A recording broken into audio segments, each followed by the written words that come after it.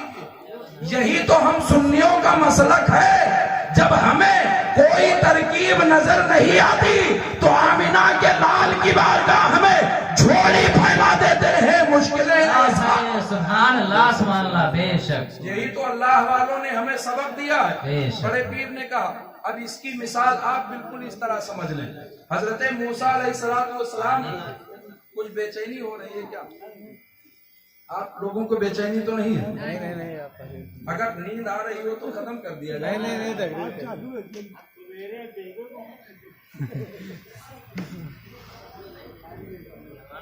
درود شریف پڑھیں اللہم صلی اللہ علیہ وسلم۔ بڑے پیر کے ہاں آتا اور کہتا حضور مجھے تکلیف ہے، یہ پریشانی ہے، تو غوث اعظم فرماتے نماز کی پابندی کرو اللہ تکلیفیں دور فرما۔ بے شک سبحان اللہ، نماز کی پابندی کرو تکلیفیں دور ہو جائیں۔ تو میں بتا یہ رہا تھا کہ سرکار غوث اعظم رضی اللہ تعالیٰ عنہ نے کہا یا رسول اللہ جب آپ نے حکم دیا ہے کہ میں نصیحت کروں تو مجھے عطا فرما دیں۔ اب اس کو آپ اس طرح سمجھ لیں کہ غوث اعظم کی شان کیا ہے، مدینے کے تاجدار کی شان کیا ہے۔ حضرت موسیٰ علیہ السلام کو جب اللہ نے کوہ طور پہ بلایا اور بلانے کے بعد اللہ نے فرمایا اے موسیٰ آج میں نے تمہیں نبوت و رسالت عطا کر دی، آج میں نے نبوت و رسالت عطا کر دی، تمہیں عصا دے دیا، وہ عصا جو تم استعمال کرو تو لاٹھی کا کام کرے اور دشمنوں کے مقابلے استعمال کرو تو اژدہا کا کام کرے۔ اپنے ہاتھ میں رکھو تو لاٹھی رہے، زمین میں ڈال دو تو خطرناک سانپ ہو جائے، یہ تمہارا معجزہ ہے میں نے دیا ہے۔ اور صرف یہی نہیں کہ دشمنوں کے مقابلے ڈالو گے تو سانپ ہو جائے گا، اس لاٹھی میں اس عصا میں یہ کرامت ہے کہ اس عصا کو اگر آپ سمندر کے بیچ میں مار دیں گے تو اللہ تعالیٰ وہاں تمہارے لیے راستہ بنا دے گا۔ اگر سوکھے مقام پر پہنچ کر اس لاٹھی کو آپ پتھر پر مار دیں تو اللہ اس سے چشمے بے شک بے شک سبحان اللہ سبحان اللہ، ماشاء اللہ۔ لاٹھی میں آپ لے جائیے، میں نے نبوت و رسالت عطا کر دی، اب آپ جائیں اور فرعون کو تبلیغ کریں۔ اس زمانے کا بادشاہ کون تھا؟ موسیٰ علیہ السلام کے زمانے کا فرعون ہی تھا، فرعون اس وقت کا بادشاہ تھا۔ اللہ نے فرمایا نبی اب آپ جا کے اسے تبلیغ کریں، اللہ سے ڈرائیں اور بنی اسرائیل کی قوم جو اس کے شکست میں ہے، اس کے چنگل میں ہے، اسے آزاد کروائیں۔ تو حضرت موسیٰ علیہ السلام نے عرض کیا مولا میں نے کبھی تبلیغ نہیں کی، کسی کو کچھ سمجھایا ہی نہیں، کچھ کہا ہی نہیں، کسی کو کچھ بتایا ہی نہیں، میں کیسے تبلیغ کروں گا، کس طرح لوگوں کو نصیحت کروں گا؟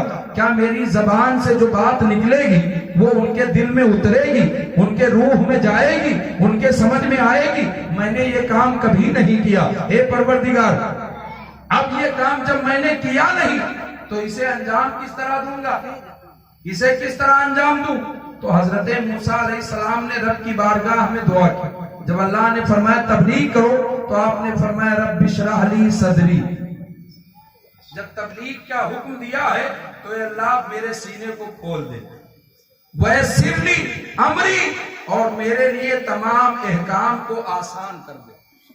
یہ حضرت موسیٰ نے دعا کی اللہ سے کہ میرے سینے کو کھول دے, میرے لیے آسانی پیدا فرما دے, میرے زبان میں قوت عطا کر دے, تاثیر عطا کر دے, اور ایسی تاثیر دے دے کہ میں جس سے جو کہوں اس کے کان سنیں اور سننے کے بعد دماغ میں جائے, پھر اس کے دل میں اتر جائے. حضرت موسیٰ علیہ السلام نے اللہ سے دعا کی, مولا تو نے جب مجھے تبلیغ کا حکم دیا ہے تو اب اس کا اثر بھی دے دے. اللہ نے انہیں وہ اثر دے دیا, وہ تاثیر دے دی, ان کا سینہ کھول دیا, ان کے زبان میں روانی پیدا فرما دی. اللہ نے جب حکم دیا تو اس نے حضرت موسیٰ کو روانی عطا فرما دی. آج جب بغداد میں رسول اللہ نے غوث اعظم کو حکم دیا تو غوث اعظم نے بھی کہا یا رسول اللہ آپ مجھے اس کی روانی عطا کر دے.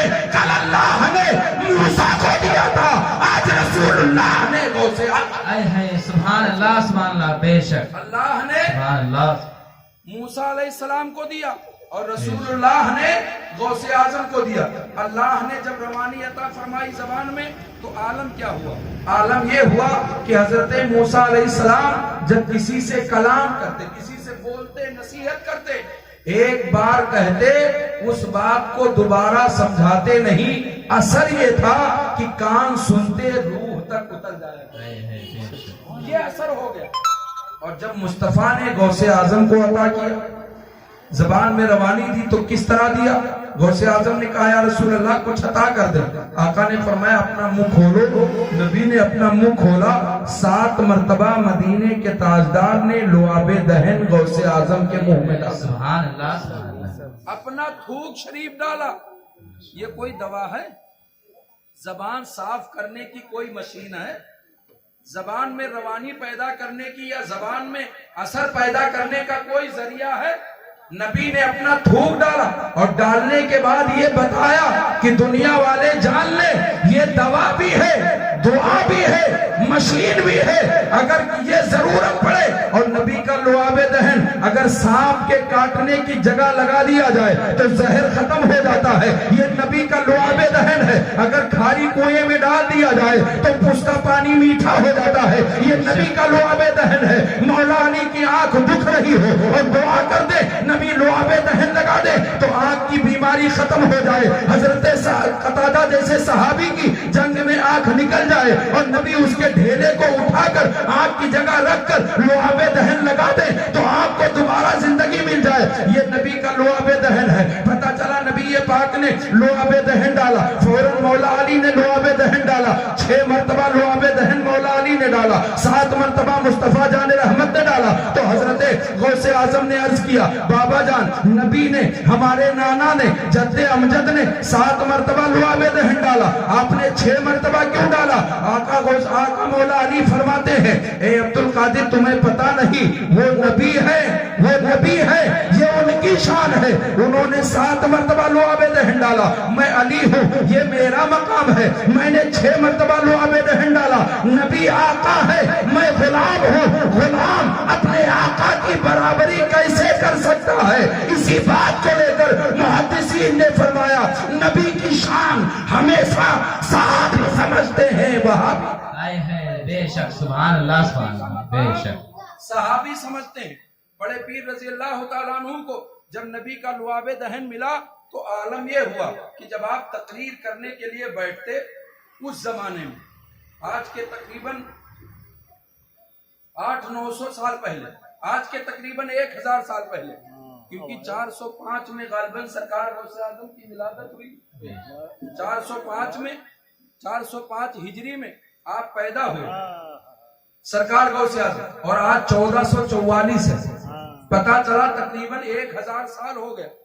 1000 سال پہلے غوث اعظم جب تقریر فرماتے تو 1 لاکھ کا مجمع ہوتا.